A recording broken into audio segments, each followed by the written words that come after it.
தனக்கென பெண்களோட ஆர்மியை வச்சிருக்கிறாரு.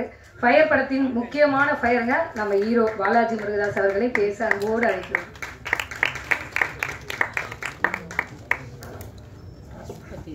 இன்னைக்கு சாரி எல்லாம் கட்டியிருக்கீங்க.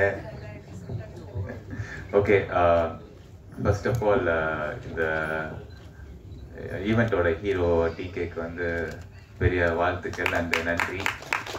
டிகே சாங்கு செம்ம, ரொம்ப நல்லா இருக்கு. அந்த ரெயின் சாங்கும் சரி, அப்புறம் அந்த கல்யாண சாங்கும் சரி, அதில் நடித்தது எனக்கு இன்னும் சந்தோஷம்.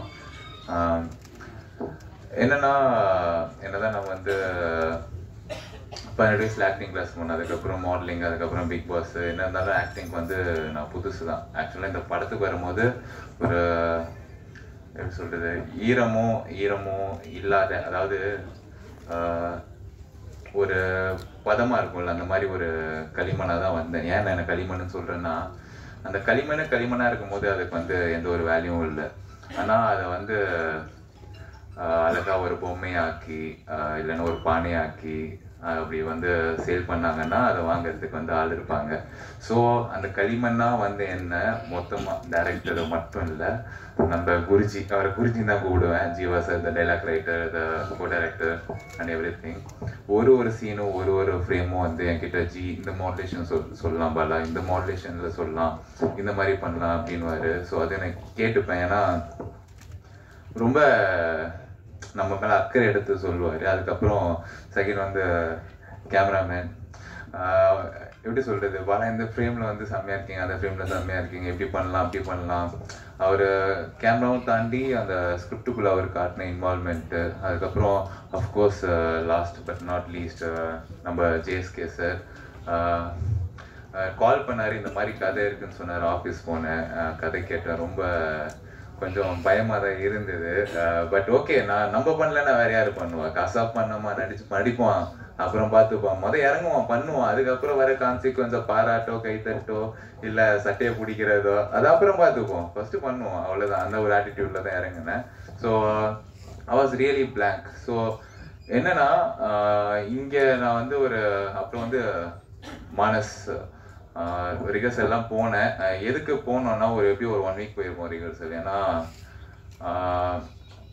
இப்போ நான் டான்ஸ் ஆடுறேன்னா நான் தண்ணி ஆடுறது வந்து பிரச்சனை கிடையாது. நம்மளை சுற்றி வந்து அவ்வளோ டான்சஸ் இருக்காங்க, அவ்வளோ பொருள் செலவு இருக்குது. ஒரு நாளில் வந்து ஷூட்டை முடிச்சேன்னா நம்மளால முடிஞ்ச அளவுக்கு ப்ரொடியூசர் சாருக்கு வந்து காசை மிச்சப்படுத்த முடியும். அந்த ஒரு மைண்ட் செட்டு தான். ஏன்னா நாங்கள் காலைல 5 மணிக்கு அதை முடிச்சே ஆகணும். ஸோ முடிஞ்ச அளவுக்கு ட்ரை பண்ணி அந்த ஒரே நைட்டில் அந்த பாட்டை வந்து மேரேஜ் சாங் வந்து முடிச்சிட்டோம். அதுக்கு முழுக்க நம்மளுக்கு வந்து கோரியோகிராஃப் பண்ணி பொறுமையாக என்னை ஹேண்டில் பண்ணி சொல்லி கொடுத்த கோரியோகிராஃபருக்கு ரொம்ப நன்றி. ஸோ இப்போ இந்த களிமண்ணாக வந்து என்ன அப்படியே செதுக்கி ஒரு பெர்ஃபார்மன்ஸ் பண்ண வச்சுருக்காங்க இந்த படத்தை, ஒரு புரியாத சிலை மாதிரி. பட் அந்த எண்ட் ஆஃப் த டே அந்த சிலைக்கு வந்து கலர் தேவையில்லை. அந்த கலர் தான் வந்து நான் கூட நடித்த ஹீரோயின்ஸ். ஏன்னா கலர் இல்லைன்னா நல்லா இருக்காது இல்லை சிலை.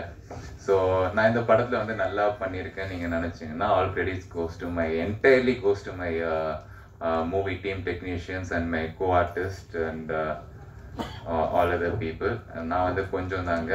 நன்றி, வணக்கம். And last but not least இங்கே வந்திருக்க பெரிய ஜம்பவான் சார் எல்லாருக்குமே வந்து ரொம்ப நன்றி. நீங்கள் இந்த மாதிரி புது ஆர்டிஸ்ட் படத்துக்கு வந்து சப்போர்ட் பண்ணுறதுக்கு தேங்க்யூ ஸோ மச். நல்லா எழுதுங்கப்பா.